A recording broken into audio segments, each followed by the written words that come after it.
Parashat Vayeshev Yutet Kislev, Rosh Hashanah de la Chassidut et Chassidut fondée par le Baal HaTanya, Chassidut Chabad, qui est aussi le jour de la Hiloula du Magi de Mezrich, qui tombe cette année, jeudi et vendredi.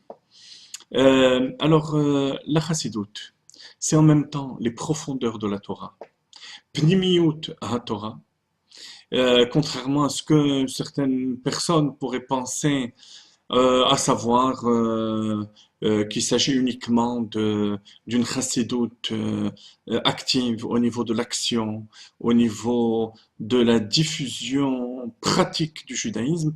Les profondeurs et la quintessence de la Torah se trouvent dans la chassidoute. Qu'est-ce qu'une neshama? Qu'est-ce que Avodat Hashem, servir Dieu? Qu'est-ce que produit nos mitzvot? Qu'est-ce que produisent, pardon, nos mitzvot? Les profondeurs de la Torah.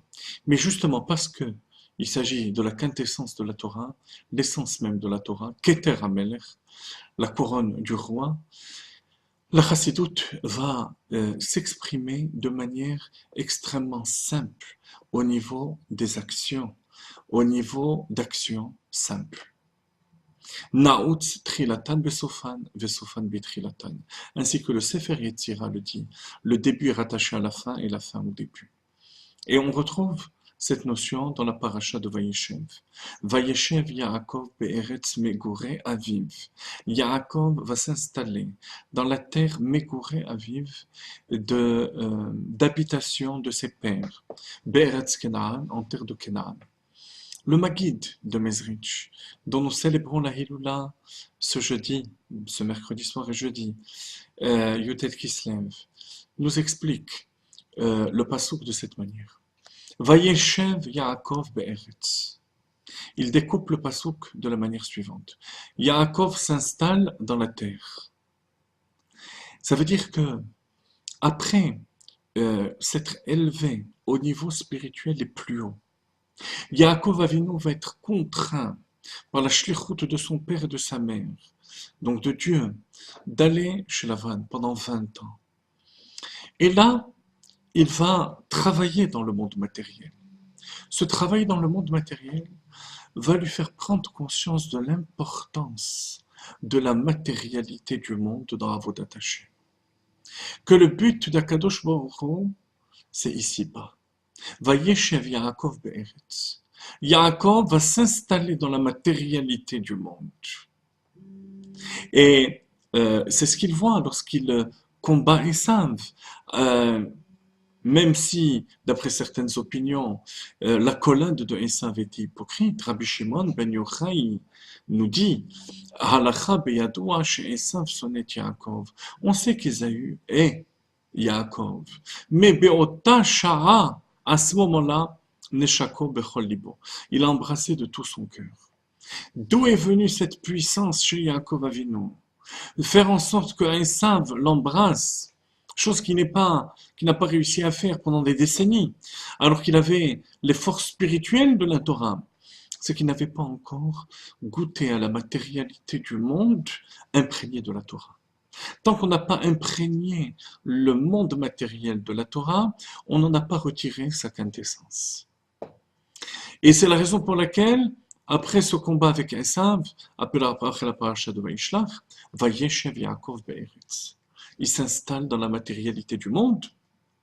Et la suite du passouk, regardez comme c'est magnifique.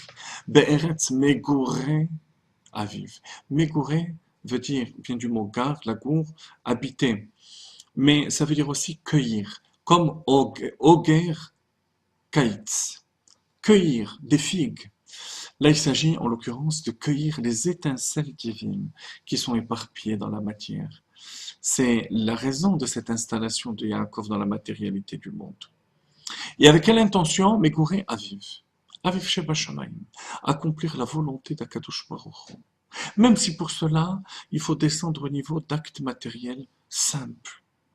Travailler les moutons, comme ce qui était le cas chez Lavan déjà, et comme ce qui va être le cas dans Parashat Vayeshev, en Eretz Israël, avec les Shvatim, des actions simples.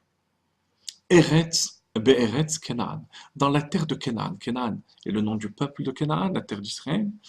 Avant qu'elle soit transformée en Eretz Israël, elle s'appelait Eretz Canaan. Canaan veut dire aussi commerce, commerçant. Donc, Eretz Canaan, c'est la terre du business. Qu'est-ce que c'est le business? Investir pour bénéficier, pour récupérer plus. Lorsqu'on descend au niveau de ces étincelles de divinité, à travers des actes très simples, très matériels, on en retire une puissance énorme. Et c'est le sens de ce passouk. C'est ce que je vous disais tout à l'heure. Pour arriver au niveau les plus hauts de la chassidoute, il faut descendre au niveau le plus bas, les plus bas de la matérialité de ce monde. Et cela avec simplicité. Autant la chassidoute nous développe des idées extrêmement profondes, autant elle insiste sur la pshitout d'un juif pachout. Pshitout, simplicité. Le rabbi précédent avait l'habitude de dire que la pshitout d'un juif pachout le rattache à la pshitout de Hatzmut. La simplicité d'un juif simple le rattache à la simplicité de l'essence de Dieu. Et concrètement, qu'est-ce que ça veut dire? Ça veut dire une simple bracha sur un verre d'eau.